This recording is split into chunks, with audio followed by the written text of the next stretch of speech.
everybody. Welcome back, or welcome to our Back Fence Farm YouTube channel. I'm Ben, And I'm Allie. and we are here to introduce ourselves. So, when I made the first video, it's kind of just to see if I could get the stuff out there on YouTube, and then also removing a mental block and a reason of like, oh, hey, I'm starting a channel, but now it's like we're really kind of starting a channel, so to speak. So, today, really, what we wanted to do was to talk about who we are, what we're doing, why we're doing it, and then a couple of the mistakes that we've made along the way. So, I'll let you introduce yourself. So I'm Allie. Here at Back Fence Farms, it was kind of something we stumbled upon. Normally, my full-time job is a nurse, a mom of three, while Ben is a coach and a teacher at a nearby high school. And one afternoon, I drove by this land, and that's how it all started. Put an offer in, and then decided on building our dream home and farm out here. So Yeah. So something kind of a little bit more backstory behind it. We were living in a little suburban area, kind of one of those places that from our hometown that was like you wanted to be. It was a desirable place, the desirable neighborhood. It has the best Christmas lights. It's got a country club in there. It's got good schools. So like it's one of those things like, hey, this is a spot to be. And we had moved there. We had previously been on 2 acres. We moved there and thought it'd be cool to get back into town, be a little bit closer to family, especially as I was really kind of getting into coaching and really came to the conclusion that that suburban life was not really what we wanted to do. It just wasn't for us. And our eyes kind of started scanning back out to where we were originally with the land and trying to make that stuff happen. So I have family from Ohio, grandparents who had about an 18-acre farm, Belgian horses, all of it. And she grew up riding horses and doing different things. So we kind of knew we wanted to do some type of country living, right? And this, like I said, she found the spot, and we ended up moving on it pretty quickly. Kind of afraid that we'd get away from us, and we had all these huge dreams, right? You get out there, and it's like, hey, we can do cows, we can do you name it, and look at us. And really, it didn't end up working that way because we were trying to hurry up and get an ag exemption on our property so we could be good. So we looked to go and get bees. Didn't work out. So we found out basically the month we had moved in a month after the new year, and they had changed was it the law in our area or just the state? changed the state law about you had to own 5 acres outright. And since we only bought about 2.5 acres and we were leasing 2.5 acres, and then our friends bought next door. Just randomly, the house went for sale, and they bought next door. So we were just trying to get our ag exemption going, but cows and everything else was going to be down the road. And when they told us that, Ben was at practice, and I think our neighbor next door, he was over, and we were trying to come up with a game plan, and somehow we ended up putting deposits down on 3 cows and took in goats and sheep, and we bought donkeys and to get our livestock weight. Yep, yeah, hit a certain poundage to get your exemption. So we went from, I had a beekeeper suit and everything. So like we had gone through this whole process, like, hey, bees, easy, we'll do some honey, awesome, we get ag exemption and be golden. And then the government said no, and we ended up close to 3,000 pounds of livestock. Mixture. Pointless. Smorgasbord of livestock. So it worked out to an extent. And yeah, so it was bad. But before all that, we had to go through and we had to put fencing in. We had to do all of these different things to get us set up for all that livestock, again, because that's not originally what we had intended to do. One of the livestock is this 115-pound golden doodle behind me. So just kind of something to consider is, and this is, we're going to get into it a little bit, but always make sure you have adequate fencing. So, yes. Which kind of leads into the name of our farm, right, is Back Fence Farm. So we installed fencing. It was a big deal. Actually, in the pouring rain. In the pouring rain. Even before that, I had drilled all these holes with an auger, did all this stuff. And you come to learn, and I would tell you this, walk your land. That's always important. You always learn where water spots are and wet spots are. And I rented an auger. We drilled all these holes only for it just to be soaking wet, and those holes never drained out. So realizing that certain parts of our yard were mud pits, certain parts of our yard we're good. It changed up our whole fencing strategy. So we're out there in the pouring rain trying to put in fencing. We had friends over, family over. It was a community. We were all trying to get all this stuff done. And what ended up happening was we put the fence on backwards. And when I say that, it was just we had turned our T-posts a certain way. So they were facing one direction as opposed to facing in. So we changed everything, and it ended up kind of swapping out all of the stuff that we were trying to do. Our fence was on backwards, and then the idea just kind of came to where, back fence farm seemed logical. And then also too is one of those deals where it's kind of cool for us when we think about it, is like we really do have a farm at our back fence, and a lot And we of people, laughed about it. yeah, Because that was a lot of blood, sweat, and tears that week of putting in fencing. And when we figured out it was in backwards, it was like, I think I looked at you and I was like, some choice words. And I said, you know what? That's the name of our farm. And so we just rolled with it. And then the 3 OG, which is what we call our original cows or heifers, came home.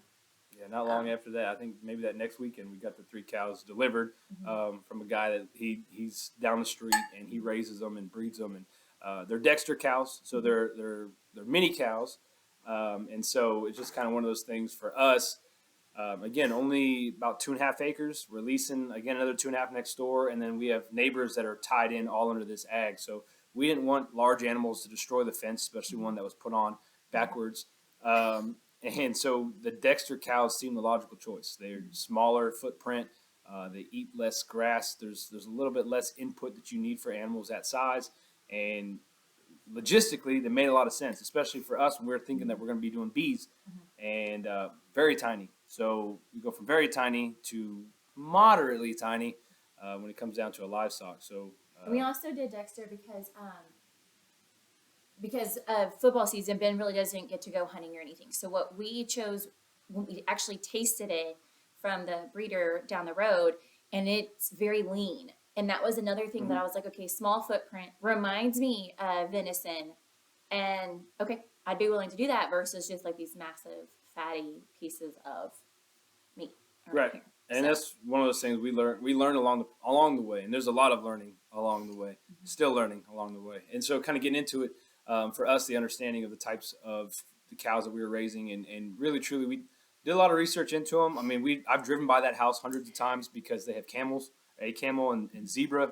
And then during the building process, we go by a lot to try to figure out what kind of cows these were. It's like the Google situation. We're like, those aren't Highland, but there's something else. And his brother lives right down the street from him and has like this perfect little barnyard. And it's one of those things every time I drive by, and I remember driving by at least a decade ago when I was working down this street, and I would drive by and I always saw it and I was like, man, I would love to have that. And so it's funny how it all works out where we're literally down the street from that guy.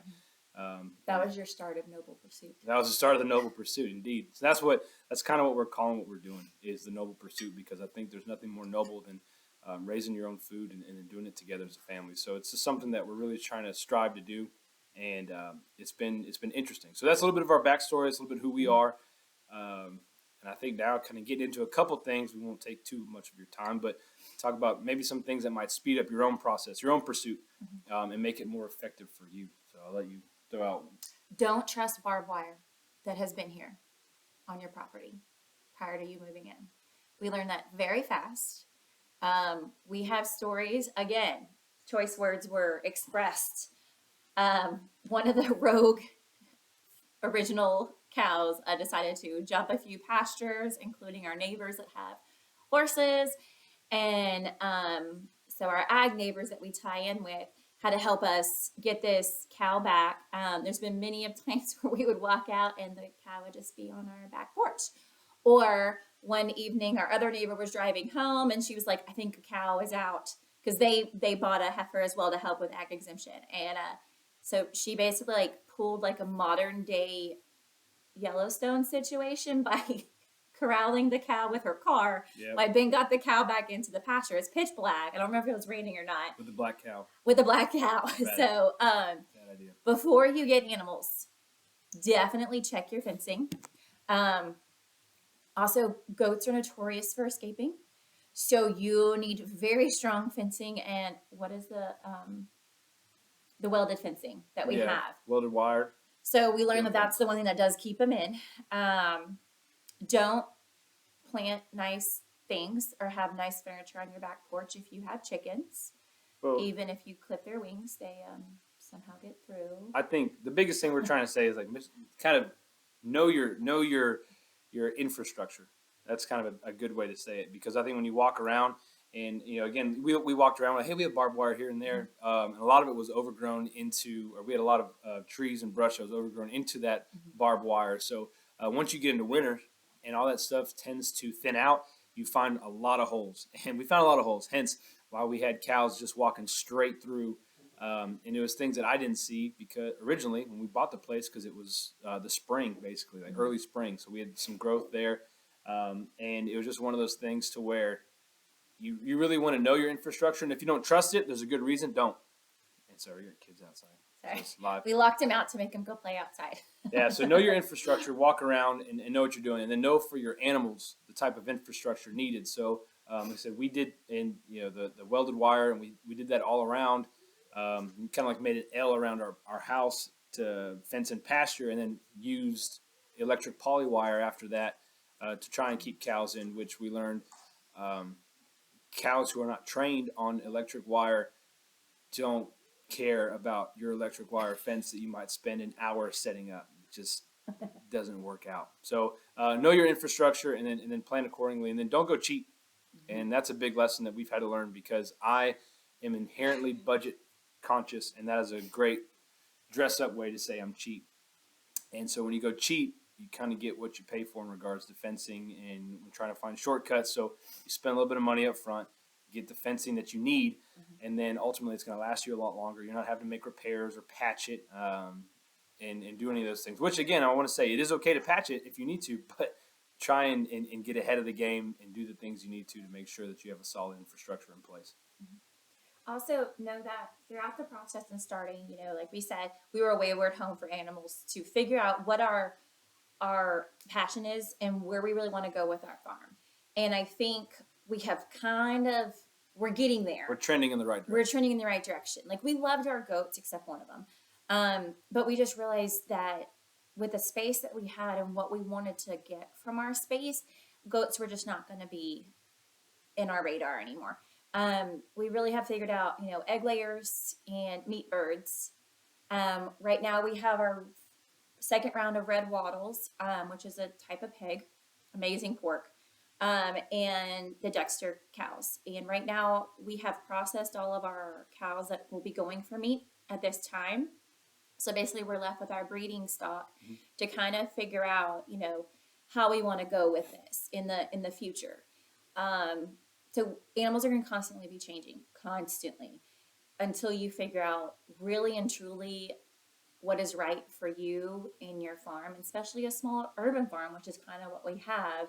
We're considered downtown of our little town. So, yeah, we're right outside of Houston. So, I mean, we're kind of tucked back in a certain area. But I'll tell you, it's figure out what you want to do, and then also do your research. So, like, we were a wayward home for animals, like she mentioned, which is great. And we learned about sheep, and we learned about goats, and we've learned about jack donkeys and various things along the way, and kind of realized certain things that worked for us, certain things that didn't. And I think that's awesome to be able to have that opportunity to do so. But I'd also tell you sometimes it might be tough to rehome an animal, which we would put out there, hey, does anybody want this goat or the sheep? And luckily we know enough people, and we've met enough people, I should say, that we were able to sell the sheep and the goats to another farm that needed them and could have and do use them still to this day. So it can be hard to rehome an animal. So don't just get one because you think it's going to be a cute pet, because they're work and they're not always cute. They might have a cute opportunity here and there and might make for a nice Instagram photo, but when you have a jack donkey who's terrorizing every other animal in your pasture because he has hit puberty, it doesn't go well. But we rehomed him, and now he's living the best life like a dog. He's on a ranch, massive ranch with 150 head of cows, and doing great. Yeah. So I think just also kind of a takeaway now, I think that was a good segue, is reach out to people, and if we can't help you, we will get you in contact with the right people. We have had great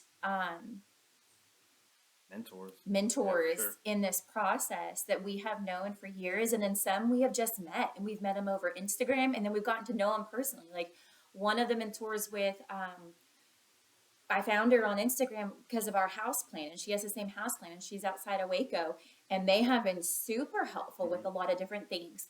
Um, Especially because Ben at some point does want a dairy cow, and so that's somebody that I know that we can always reach out to. I have we knew about red wattles from another farmer who now is out of the industry at the moment, and he's been a great resource on anything we've ever asked for and in just the process. And I think also been a great mentor for my husband, who is a grand thinker and almost thinks too much, and it prevents him from doing stuff. And I'm like, let's do it. So I feel like you also have to be on board with your partner. Do not buy land if you're not on board. Do not get into animal stuff if you're not on board, because it will take two people at some point. Because I will tell you that that one cow is going to get out when the other one's not home, or that one pig is going to break the wire, or You're gonna get on your Ring camera and see goats on your front porch eating your all the flowers. So, reach out to us. And if you don't follow us on Instagram yet, or my husband's over the Back Fence Farm on Instagram, just shoot a message or shoot us a message over here on our new YouTube channel. And hopefully the weather will behave this week and we can get you out there to meet the animals that have now become hopefully our livelihood one day. Yeah. So I mean, like I said, we're pretty small scale. We understand that. We don't know that we're not massive ranchers or experts in any field at all. But we're people that we keep hearing along the lines of people like, that's cool. We'd like to do something like that. So that was the whole purpose behind this, is just to kind of walk through our story and walk you guys through some of the things that we're learning. So it might give you some shortcuts and make things a little bit easier for you if it is something that you plan on doing. So, we definitely love to reach out, because I will tell you, like, I'm somebody that wants to do stuff by themselves and knock it out. Like, oh, I can figure it out. But I'll tell you that it's much easier, and it saves you so much time to have somebody who knows a little bit more than you that you can lean on. And we've had those people, and we've been extremely blessed in that regard. So I would strongly encourage you to find those people. It doesn't have to be us by any means, but just to find those people and kind of put them in spots to where they're accessible and you can lean on them when you need to, because like I said, there are going to be those times when you're going to need help chasing a cow, or you're going to need help with feeding an animal, or whatever it may be, or giving a fluke shot. I don't know, whatever it might be, right? So there are people out there that will help you. So understand that. But I think that's about it. So again, would love to get in contact at Back Fence Farms, I believe is the Instagram, and I've got all those links, probably put it up in here. So if you want to kind of follow along with us, feel free to subscribe. We'd love that. If not, that's fine too. But then I guess we'll catch you next time. See ya.